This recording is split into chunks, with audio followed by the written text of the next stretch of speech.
Señoras, señores, bienvenidos al canal Al 24 News en español. En la actualidad de esta noche, discusiones sobre la cooperación judicial entre Argelia y la Unión Europea en ocasión de la audiencia concedida por el secretario general del Ministerio de Exteriores al representante de la Unión Europea en materia penal.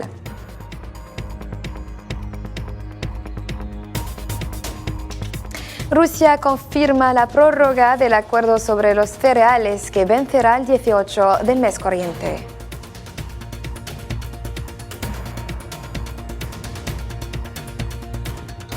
En Colombia, el presidente Petro anuncia proceso de paz con las FARC tras conocerse que el fiscal general había levantado los órdenes de captura de 19 disidentes.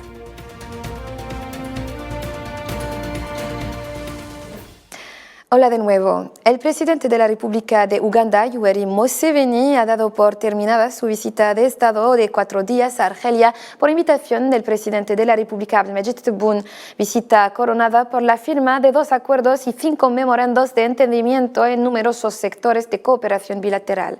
Dicha visita constituyó una oportunidad para consolidar los lazos de cooperación, de fraternidad y de solidaridad entre ambos países, así como fue marcada por una convergencia de pareceres sobre cuestiones objeto de concertación bilateral.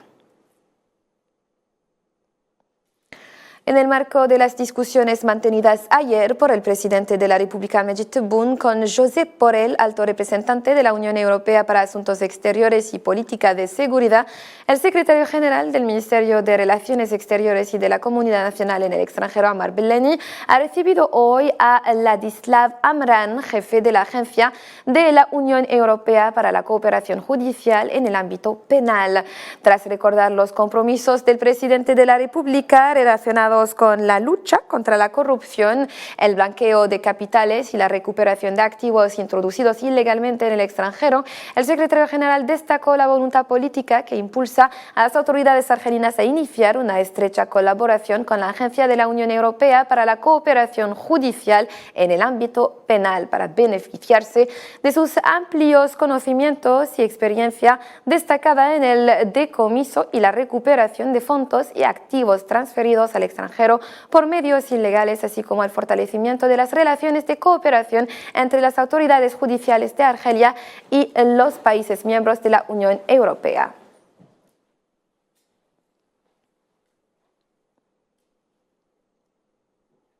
Y ayer, al salir de la audiencia que le concedió al presidente argelino Abdelmadjid Tebboune, el vicepresidente de la Comisión Europea, Josep Borrell, afirmó que Argelia es un socio de confianza, así como saludó la adhesión de Argelia al Consejo de Derechos Humanos de la ONU. Veamos su declaración. Yo sí salué la elección de l'Algérie au Conseil des droits. Quiero saludar la elección de Argelia en el Consejo de los Derechos Humanos de la ONU.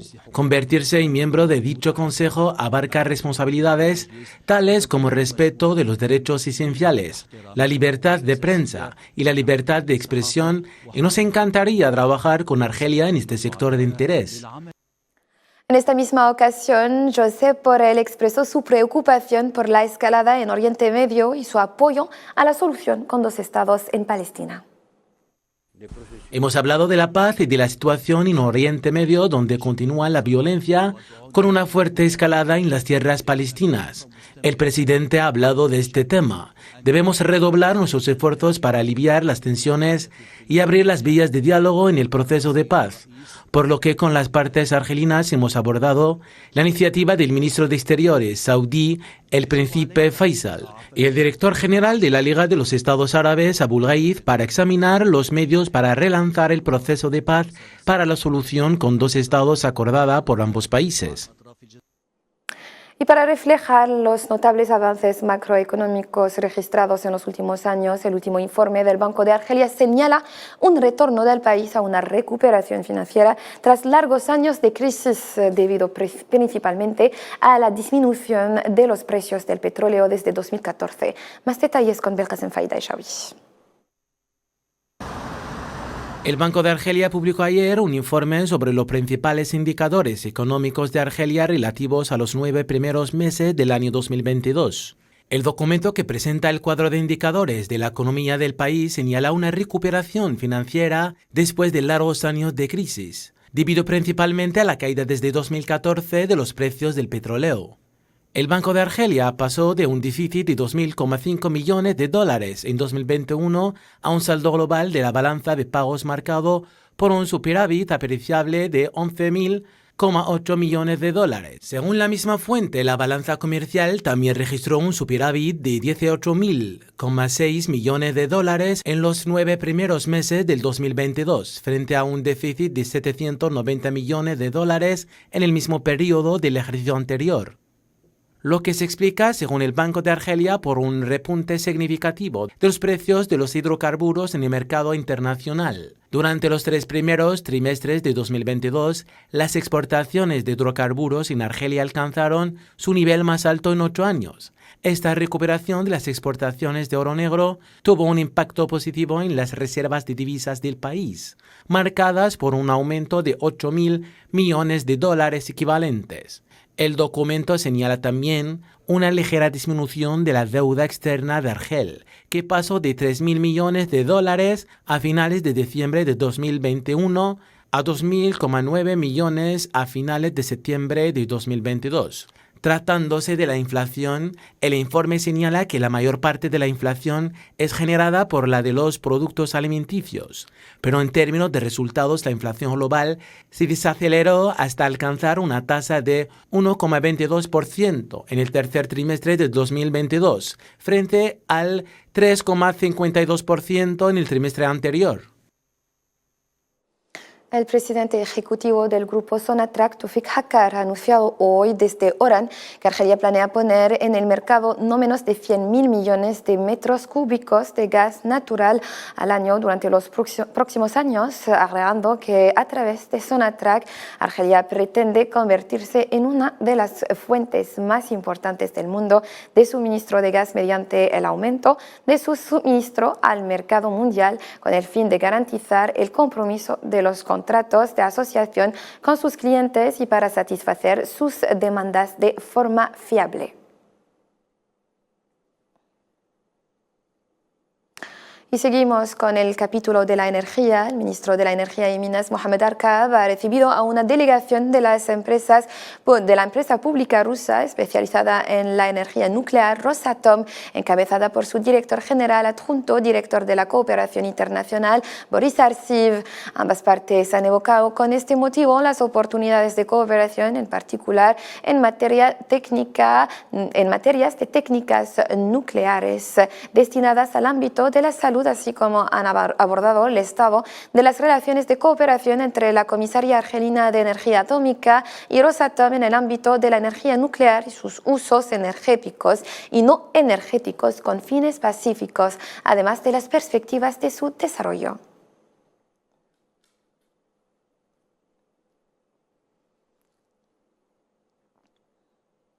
El Ministerio de Asuntos Exteriores palestino ha condenado hoy en un comunicado de prensa la ratificación por la entidad sionista de la abolición de la ley de separación en un paso fundamental en el camino de la legitimidad de muchos asentamientos avanzados en el norte de Cisjordania. El Ministerio de Exteriores destacó que la ulterior aprobación de esta logística constituye una grave escalada de la situación en el escenario del conflicto, haciendo caso omiso de los esfuerzos realizados para reducir la tensión, como pidió a la comunidad internacional y a la administración de los Estados Unidos a que ejerciera una presión real sobre la ocupación sionista para poner fin a esta situación.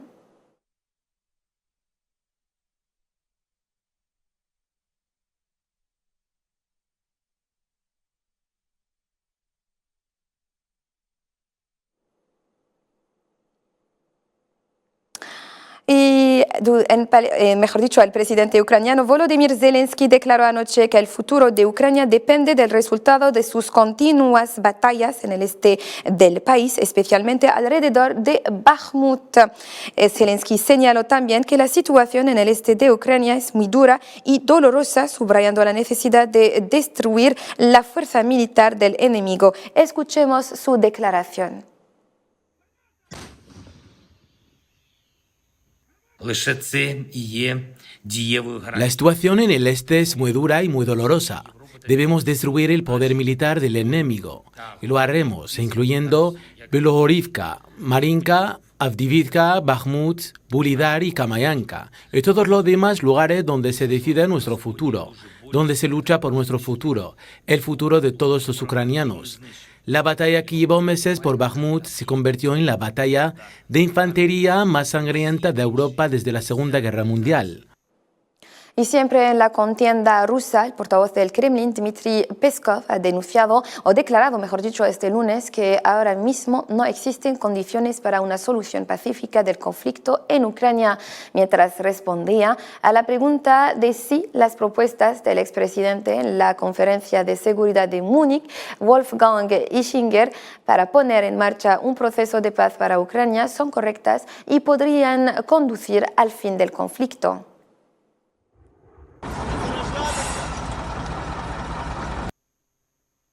Hasta ahora no hay condiciones para que el proceso avance en una dirección pacífica. La prioridad absoluta para nosotros sigue y seguirá siendo la consecución de los objetivos fijados. Ahora solo pueden alcanzarse militarmente. Rusia ha dado hoy por extendido por 60 días el acuerdo de grano que permite la exportación de cereales desde puertos ucranianos del Mar Negro y que expiraba el próximo sábado 18 de marzo. Es lo que ha confirmado este martes el viceministro de Asuntos Exteriores ruso Alexander Krushko.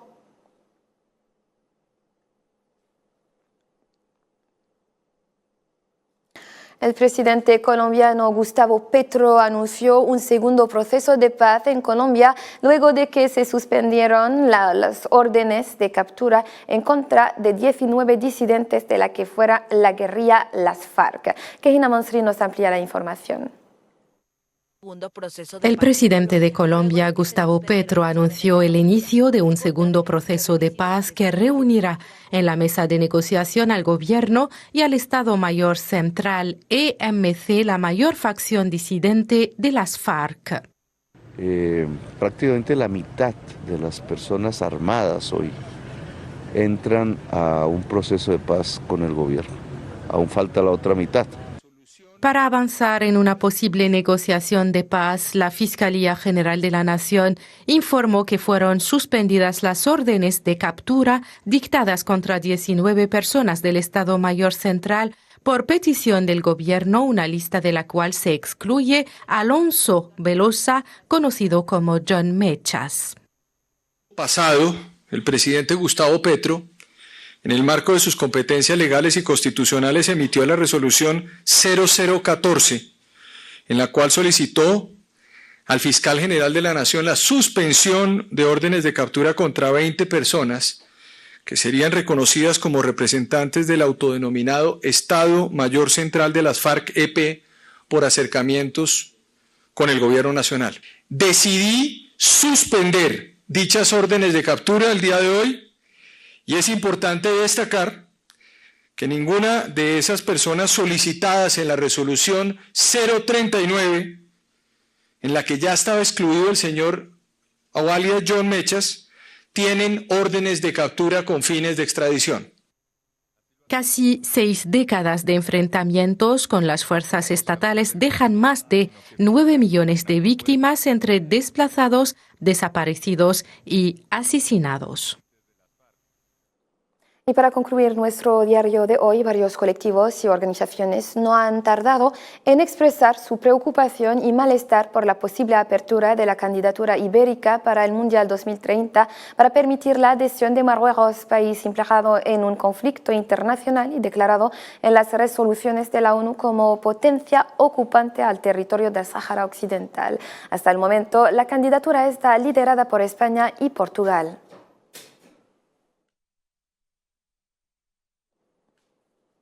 Estimados telespectadores, gracias por la atención prestada. Concluimos así nuestra cita informativa de esta noche. Un saludo.